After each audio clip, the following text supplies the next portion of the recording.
I am Lady Charmaine, and my guest today is a comedian whose goal was to outwit, outplay, and outlast in the 24th installment of CBS's Survivor. He's here today to talk about his experience on one of the most successful game shows on television. Help me welcome Mr. Bill Posley to the show. How you doing, Bill? Good. How are you? Good, and welcome to the show. It's a pleasure having you.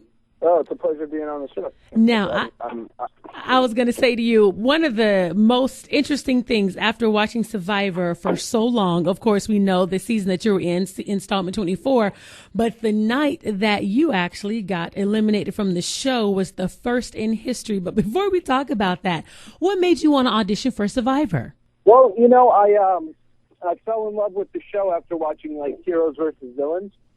It was this amazing, just this really amazing show, and watching all the best coming through, watching Black Hawk helicopters land, and then the chance to get on a show like Survivor would be amazing. I mean, I believe being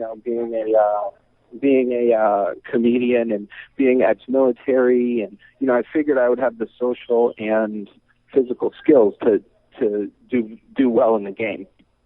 Now, was the game harder than what you thought? Tell me, what was your preconceived notions before you went into the game? Well, going into the game, the physical stuff I wasn't I was excited for. You know what I mean? That's what I was excited most about, was going through the challenges and all the physical aspects of the game. The mental stuff, I don't think anyone can prepare you for. I mean, either, you just kind of deal with it as it is. I figured there'd be strategizing, but I didn't figure, if you put your head down on the beach, that two people would be talking about you and you'd miss out on a whole heap of stuff. So, I don't think I anticipated the mental aspect of it being so big. Was this the hardest game that you ever played? Other than being in a relationship with a woman, yes, this is the most difficult game I've ever played. I think that, you try and, it's a balance between not giving them too much of who you really are, but keeping true to who you really are, but also trying to manipulate. I don't know. It's every facet of human life, and then turn that on its axis, because they're all trying to win. Right. And now, when you were eliminated, were you expecting to be eliminated? I know it was you and another gentleman. Did you think you were possibly going to be eliminated that night? Why did you agree to go to tribal council? I thought possibly. I mean, yeah, I went into it assuming I would be eliminated that night. But the other thing that people have to remember is that I had my own alliances in this game as well. And going to tribal council, I had my own agenda and my own plan, and unfortunately, and at the time, I didn't know how powerful Colton was, so I ended up paying the price for that. But I went to tribal council to maintain good status within my tribe, and to expose Colton for who he was, and maybe blindside him and get him off. Unfortunately, it didn't end up happening this way, but we do with what we can. How did Colton become so powerful? I don't like to use that word, but how did he gain so much influence over everyone? I'm still trying to figure that out. Well, I mean, for me not being in that alliance, I don't really know. I didn't know he had that much. I've been asked this question on a number of occasions, but what people don't realize is whenever you see Colton talking with somebody and I'm not there, that's the first time I've seen it as well. Mm. You know what I mean? I didn't even know he had that much power. I didn't see him. I didn't know that he could beckon a guy like Mike to go get a guy like Leaf at his whim. I wasn't around for that.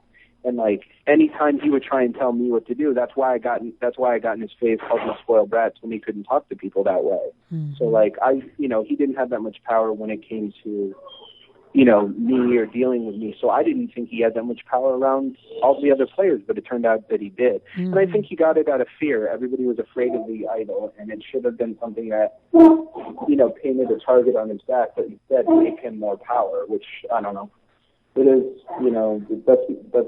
that's just something I couldn't flush out. I couldn't get people to back me on getting him out. So ultimately, I was just one man against 7 other people, So. Right.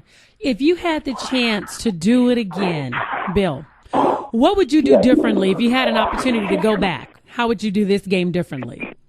What I would have done differently was nothing. I mean, I really do feel like I played a good game. I made the I maybe would have gained a little bit more of a rapport with the other people. But I mean, the truth is, I went in there with a certain game plan, and then you also have to remember, like, the twist of men versus women drastically switches up this game.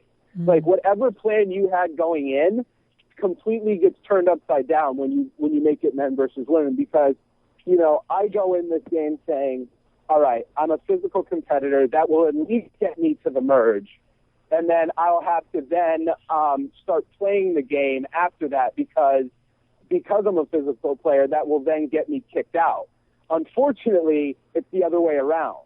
So when you're a physical player, it's okay for you to go early in men versus women because, unfortunately, the challenges aren't as physical as they would be. We ended up playing like a lot of puzzles. We ended up doing a lot of like mind games and stuff like that, as opposed to like zip lining, swimming, climbing, with holding out in certain tests. Like those were the challenges I was expecting from the gate, and I didn't end up getting them. So instead of being an asset to my team and somebody that you needed strength to go further, I ended up becoming a liability.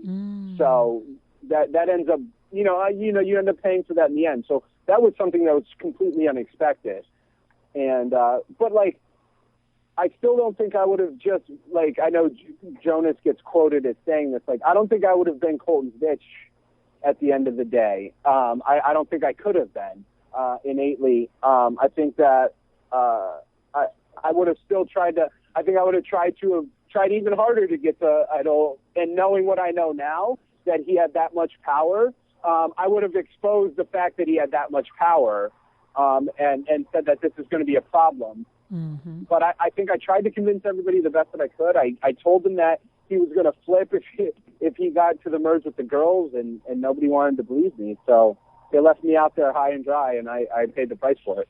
But I do want to commend you on your exit interview. When they were interviewing you at the end of the show, you went out like a champ. So I really wanted to commend you and take my hat off to you, because you could have said some negative things, but you didn't. I think you went out with your head up high. So I wanted to just let you know that you went out like a champion, because some people take that opportunity to be really negative, but you didn't take the opportunity when you could have. So I commend you on that. Oh, thank you very much. Yeah, I mean, I went on the show to be, I went on the show and thought that I would be exposing the comedic side of myself, and never did I think I would leave being inspirational and be, on a show where you're supposed to manipulate and lie and not show a real version of yourself. I left with integrity and with a lot of people feeling inspired. So like that's a rare gift in something like this. So like that really meant a lot at the end of the day. And that you did. If you're just tuning in, we're talking to Bill Posley. He was a contestant in installment 24 of CBS's Survivor. So what are you working on now? What can we see from you? I know you're a comedian. Do you have shows coming up? Tell us about that. I do. I'm on tour right now with a fellow comic, Sean McBride. We are going to be in Scottsdale, Arizona, actually Wednesday, Thursday of this week, and then a bunch of other dates that you can find on the Don't Judge Me tour on Facebook, and then also on my website, billposley.com. You'll also find dates of places that I'm going to be. So right now it's Don't Judge Me tour, and it will, we're just booking dates across the country and like in Canada and stuff like that. Just trying to keep getting out, keep doing comedy. And, I'm never gonna not do it. It's what I love, and so that's what's happening. Now, last but not least, are you on Twitter? Because everybody's on Twitter. Are you on Twitter? Yeah. It's Twitter at Bill Posley. Everything is just my name. My Facebook is Bill Posley. My Twitter is Bill Posley. My website is Bill Posley. I've been very fortunate not to be named John Smith or something like that. So. Well, I want to thank you so much for coming on the show again. I want to say you still did a great job no matter how you had to go out. It was a first, so everybody will always remember you, but you still went out with your head up high. So, again, congratulations on that. And we look forward to seeing great things from you. We know we're going to see you on television. Hopefully we can see you on a wonderful comedy special on television. We're going to claim it. So we look forward to seeing you then. All right. Thank you very much. You're welcome, and have a great day. You too. Bye. Bye-bye.